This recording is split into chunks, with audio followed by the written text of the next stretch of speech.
Aloha from Kilipohe, Ike Kanilehua. It's been a long time since I did an update of any sort, so I thought I'd come up here on this little hill and show some of the work I've been doing to clear this area.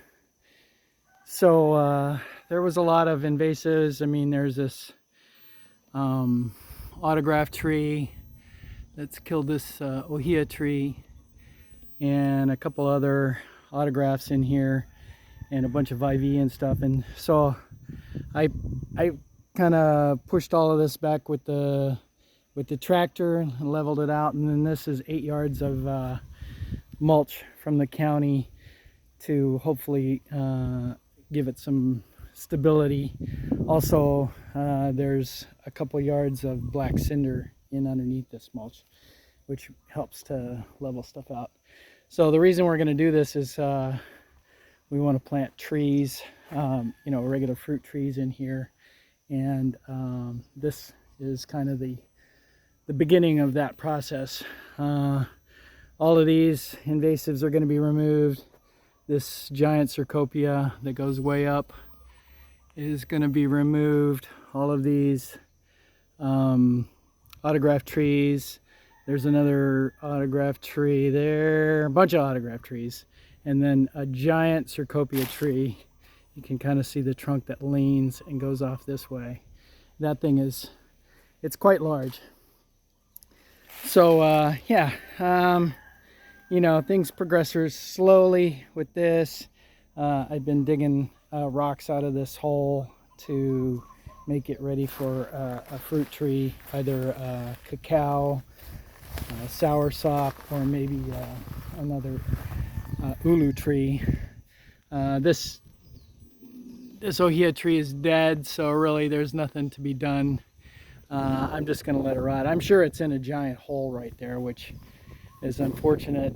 It would be really nice to be able to plant something there. I just want to zoom in a little and show you this plant here. This is a native fern, and I can't remember what it's called. Ho, I think. And it's supposed to be really hard to propagate, but we've got it growing everywhere, which is awesome. Okay, well, let's go down and look at the rest of the garden. I used mulch and some cinder on this hillside to kind of make it level, so it's not quite so scary to drive the tractor up here to put more material up there. The plan is to build a small rock wall along here, over there, and then maybe terrace in behind this existing bed. Put a double terrace, because this is quite steep. So yeah, a small rock wall and then a terrace there. Anyway, that's all in the future. Pineapples, we did a big pineapple hill reset. We pulled all the pineapples from this hill, pulled as many weeds as we could, and then brought in, I think there's 10 yards of mulch on this hill, put it up with the tractor, and then replanted all of the pineapples on this hill. And it looks pretty good to this point. I mean, there are a few weeds emerging.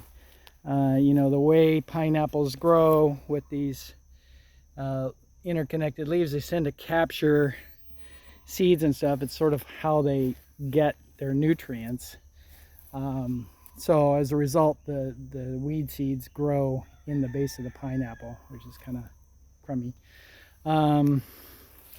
Trying potatoes. This is some Okinawan sweet potato that we sprouted. These are just some russet potatoes that we had grown eyes, and so I just threw them in there till we get some more whatever. This is more Okinawan sweet potato in here, just getting going. And then, so the big change here, there used to be a rock wall that came kind of off this big rock and went along here and around the base of this dwarf lime tree, and this is actually the back wall from that wall, and so I didn't want to do that anymore. So I moved all of these front rocks around to the back here, and it goes all the way around the back, and brought all of these pineapples. Well, first filled that bed with I think there's another 12 yards of mulch in there, and then brought all of these pineapple plants down from the hillside. These are all growing up on the hillside. I don't know what they are. They could be white pineapple, considering how large they are. I mean, some of these are probably 5-6 feet tall, but yeah, so hopefully we're gonna get some pineapples out of these. Some of them are leaning over a little bit, have gotten knocked down. I'll have to come back and correct that. So yeah, pineapple's a big part of October because they're pretty much all fruited. There are a couple up on the hill that have still fruited, but we're going to leave those until they're done. So bananas. Still got a giant bunch of bananas. Those are getting pretty close. We did have some cucumbers growing here, but this bed has really kind of had a problem with bugs. It has a lot of these little millipedes which seem to be eating seeds that I try to plant. So I probably put, these are jicama plants, probably put 20 jicama in here, and we've got, I don't know, maybe 10. So I stopped trying to grow stuff in there. I mean, you know, it's pretty fertile. This pepper plant's doing just fine. These onions are doing okay. You can see the little millipedes there. Is it crawling? Yeah, there's just tons of them. I don't think they eat the plants. They just eat the seeds apparently. This is some mint, which we're trying to keep under control. Bed 2, we got the this is a ají dulce pepper. We've got 3 of these plants in here. They're red like that guy when they're mature, and they look, you know, super hot, but they're not. They're not hot at all. They make great paprika and sauces and stuff. They're really good. So what else is in here? We got radishes, beets, radishes, beets, radishes, beets, radishes, beets, leeks in here, and these are some bunching onions that have been transplanted. More radishes over here. This mamaki tea plant got hit pretty bad by slugs and snails, so trying to get it to recover. Been pretty pleased with the crown flower plants. These are white crown flower cuttings from our other big crown flower, and these are some purple crown flower that I grew from seed, and we've already given one of those pots away. These little trees, not that one, that's another crown flower cutting, but these trees are actually from the Long's parking lot, and they're K-O-U, spelled like that, trees. And so, you know, we got a couple of seedlings. These are seedlings that I just picked up out of the rocks. And then there's these guys that are started from seed. These 2 here, I think, are also started from seed. So that's kind of cool. So that's a native plant. The wood is pretty highly prized. So we're going to try to find some place to put those guys. Eggplant left over from the summer is doing really gangbusters. We have more eggplant than we know what to do with. The 2 volunteer plants that were in the end of bend 1, we just finally pulled those out. These are some cauliflower, which I am trying this year. These are volunteer zinnia plants. This is a volunteer Hawaiian chili pepper that's doing great. More cauliflower. The last of the tricked you jalapenos. All the jalapenos have died from disease and different things. So it's just so hard here in Hawaii. One little basil plant there. Here in bed 4, lots and lots of pepper plants. I started these, I think, in August or September. These 4 back here and all of these guys here in front, these are all recent starts. These guys have been trying to recover. Those are from the spring. Same with that guy, same with this guy. But you know, there is sporadic fruit here and there. It's just really hard to get them to go really well. More brassicas here. These are broccoli. Yeah, definitely broccoli. This row here, I don't know which version it is, but man, they are really taking off. I'm looking forward to those guys doing well. Broccolis and another basil here in the middle. Here in bed 5, this is how we're starting those Okinawan sweet potatoes. Just put a potato in this soil in this milk container and let it sprout, and then once it gets a little bit bigger, I take it over there and put it in the bin.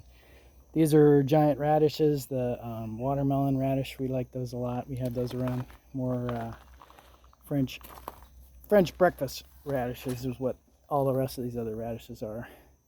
More cauliflower, another eggplant, more broccoli, and then the Hawaiian chili pepper plant that was doing, I mean, there was 2 of these guys here, just super good. I finally had enough of them and pulled one of them out. So this is what's left. The funny thing is, it dropped so many chili peppers. These are all chili pepper volunteers. All of these little plants in here, these are all Hawaiian chili peppers. I don't know what to do with them. I just plow them under. Trying some carrots. I did try carrots in bed 1, but the bugs ate all the seeds. Not a single one came up. We still have some green beans left over. I think these are from August or July I planted them, but they just really are not producing anything anymore. I'll probably pull them out. Trying cucumbers again, of course, and it's just hard with this weather. It's really super humid today. More eggplants. Those guys are looking pretty good. More eggplant here. Started to have problems with rats again. This is one of my rat trap contraptions. This lid goes on top of here, and the rat trap is not baited at all. The rats are just encouraged to travel through these tunnels, which they like to do, and they walk over the trap and it trips them. These tunnels here, these are actually slug and snail traps. Because it rains so much, I put the slug and snail bait into there. There's a snail right there. I'll come back and take care of that guy. Put the slug and snail bait in there, and so it doesn't get rained away. These are, I'm trying the jicama starts in here. Also green beans and cucumbers again. This is now what I'm doing with my jicama plants, because the birds have been digging them up so badly. They get a little bit, you can see this one is just clipped off right at the surface of the thing, but I think it's going to come back. So this hopefully will be another 5 jicamas. The birds destroyed all the plants in these starts except for that one. That's a I want to say it's a cauliflower. No, Brussels sprout. And then these are some sweet peppers. So that's that. This is the compost pile from all of those trees and stuff that that I pulled down from that hill. So all of those trees have been run through the chipper and built up into this compost pile, and it's cooking away. Hopefully we will have good compost next year. The tomatoes plants have been, for the most part, dug up. There's this one left. It's got a lot of fruit. This is, well, it's 2 plants actually in 1 bin. I'm trying this. I had this bin from something, I don't know, and just tried planting in it. And it seems to be working pretty good. There's some ripe ones. You know, the plant doesn't have too much disease, but it's still real humid, so I think it's just dropping too many of its fruits. I don't know. I don't know what's going on. More alliums in here, leeks, and some onions. These are bulbing onions, which have been, looks like they've been dug up by something. Leeks here, red Creole, and some other Texas grano, I think, are these ones. And then this is another attempt at starting onions. But there we go. That's what we're doing. We have guavas ripening faster than we can eat them. I clean this up every day. All of these guavas just drop off the tree like crazy, and yeah, so I just scoop them up. These are kind of small this year. I don't know why. Maybe I let too many branches mature. She comes out and picks them whenever she wants, and we get you know, a little bit of guava stuff out of it, but they're kind of a pain to process, so really most of them just go in the compost. More banana plants with bananas on them. Right there. Yeah, right there. And a couple more papayas. But we're just maintaining here. Maintaining the status quo. And I think that's enough time for garden update from Kilipohe. So aloha.